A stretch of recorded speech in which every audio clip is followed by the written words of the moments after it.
अस्सलाम वालेकुम दोस्तों, क्या हाल चाल है? ठीक हो?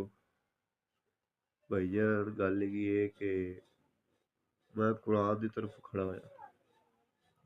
कुरान समझावन शुरू किया लोगों को कि दसो यार कुरान में अल्लाह ताला ने आ फरमाया है।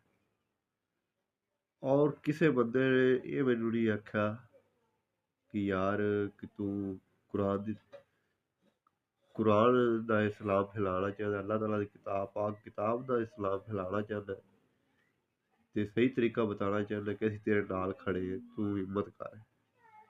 किसी बंदे दे विचों ये गल नहीं निकली। उल्टा मैनू रोकण ही आंदे ने कि तू रुक जा, तू ये काम ना कर, तू हट जा इस गल तो।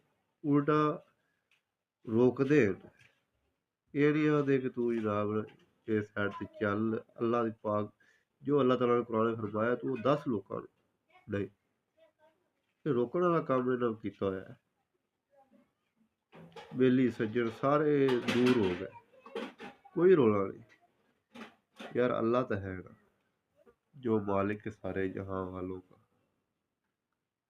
चंगा।